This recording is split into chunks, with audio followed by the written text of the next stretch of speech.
Assalamualaikum, halo teman-teman, saya Vida dari Vida Bacain Buku. Kali ini seperti biasa kita akan lanjutkan lagi menyelesaikan buku Dale Carnegie, Bagaimana Mencari Kawan dan Mempengaruhi Orang Lain, How to Win Friends and Influence People. Saat ini kita sudah masuk ke bagian 4, bab 7, yaitu berikan nama yang baik kepada anjing. Mari kita lanjut ke bukunya. Bismillahirrahmanirrahim. Apa yang Anda kerjakan apabila seseorang yang selama ini merupakan pekerja yang baik mulai berubah buruk dalam pekerjaannya? Anda bisa saja memecatnya, namun hal itu sebenarnya tidak memecahkan masalah. Anda bisa memaki pekerja itu, namun hal ini biasanya menyebabkan kebencian.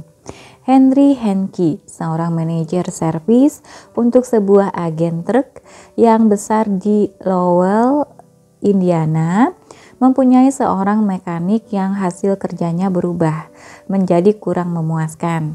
Bukannya memarahinya atau mengancamnya, Henke malah memanggilnya agar datang ke kantornya dan mereka berbicara dari hati ke hati.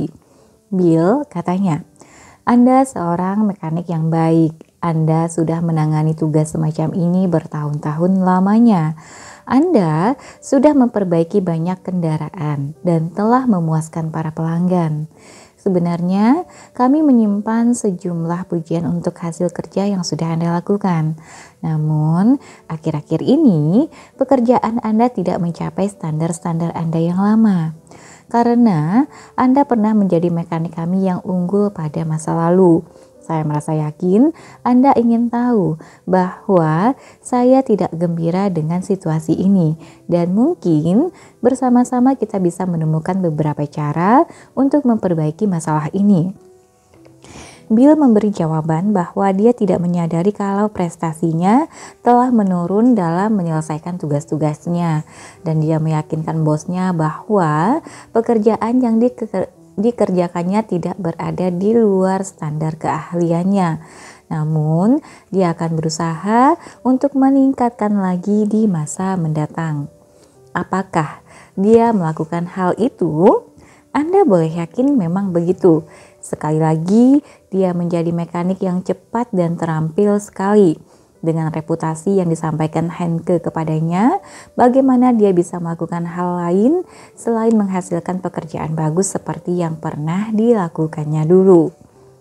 Rata-rata manusia, ujar Samuel Pauklin yang saat itu adalah presiden Baldwin Locomotive Works, dapat dipimpin dengan mudah kalau Anda mempunyai respect dari mereka dan kalau Anda memperlihatkan bahwa Anda menghargai kemampuan mereka. Pendeknya, kalau Anda ingin meningkatkan seseorang dalam satu hal tertentu, bertindaklah seakan-akan ciri khusus itu sudah merupakan salah satu karakteristik unggulnya. Shakespeare berkata, anggaplah suatu kemampuan sudah nyata kalau Anda tidak mempunyainya.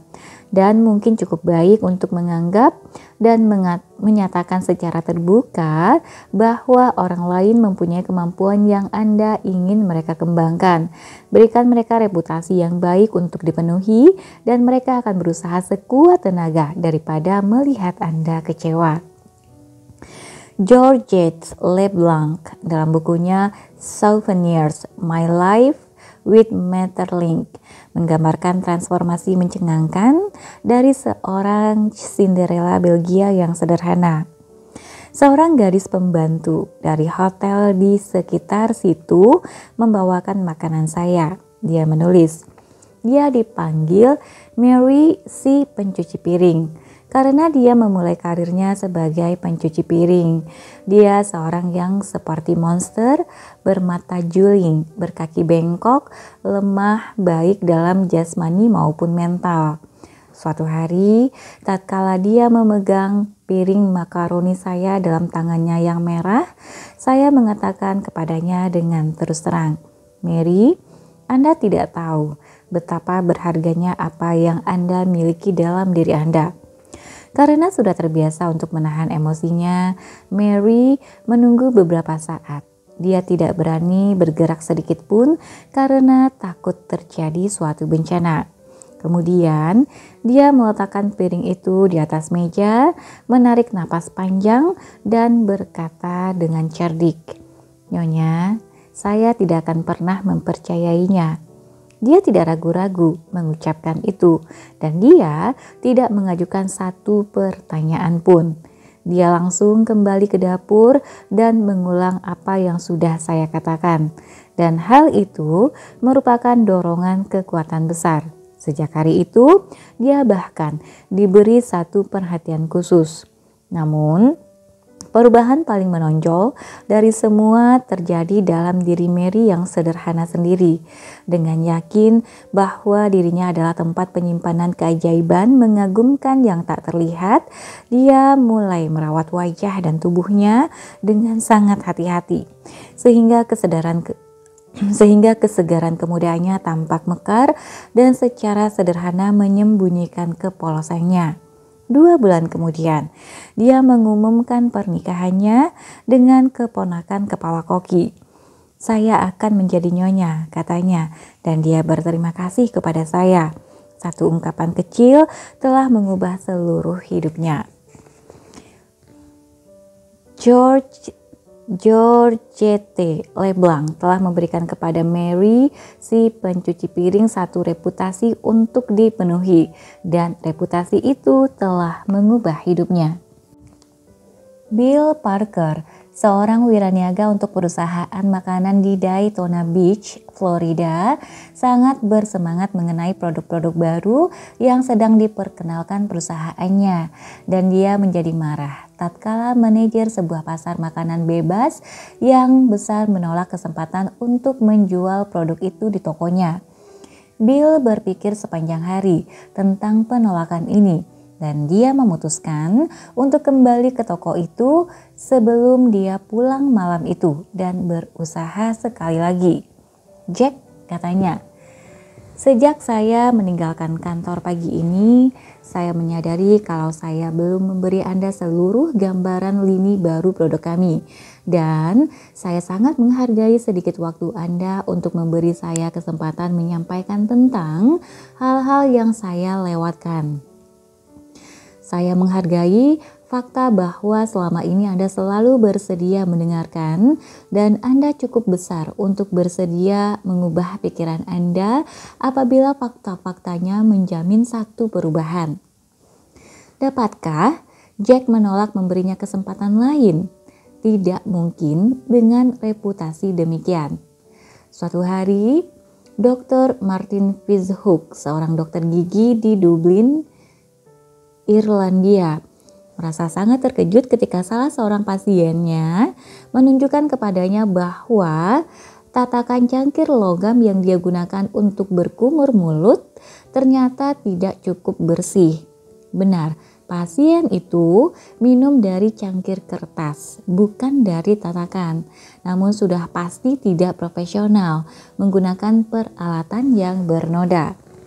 Ketika pasien itu pergi, Dr. Fitzhugh kembali ke kantor pribadinya untuk menulis satu catatan kecil kepada Bridget, pesuruh kantornya, yang datang 2 kali seminggu untuk membersihkan kantornya. Dia menulis, "Yang terhormat Bridget, saya sangat jarang bertemu Anda. Saya pikir saya akan meluangkan waktu untuk mengucapkan terima kasih kepada Anda untuk hasil kerja membersihkan kantor yang sudah Anda kerjakan selama ini. Namun ngomong-ngomong, saya pikir waktu 2 jam 2 kali seminggu ternyata waktu yang sangat terbatas. Tolong bantulah untuk bekerja ekstra setengah jam lagi kalau Anda merasa perlu melakukan penambahan waktu untuk pekerjaan. Sekali-sekali itu, misalnya seperti membersihkan tatakan cangkir untuk kumur dan semacamnya. Saya tentu saja akan membayarmu untuk waktu ekstra itu." Esok harinya, ketika saya melangkah masuk ke masuk kantor saya, Dr. Witshoek melaporkan. Meja saya sudah digosok mengkilap seperti kaca. Demikian juga kursi saya, sehingga saya hampir-hampir terpeleset. Ketika saya masuk ke ruang praktek, saya melihat tatakan cangkir kumur yang paling mengkilap dan paling bersih yang pernah saya lihat. Saya telah memberi pesuruh kantor saya satu reputasi baik untuk dipenuhi. Dan karena isyarat kecil ini, dia memperbaiki semua hasil kerja yang sebelumnya. Berapa banyak waktu tambahan yang dia berikan untuk mengerjakan semua ini? Benar, tidak ada sama sekali. Ada satu pepatah lama, berikan nama yang buruk kepada anjing, Anda mungkin akan menggantungnya juga. Namun berikan dia nama yang baik dan lihat apa yang terjadi.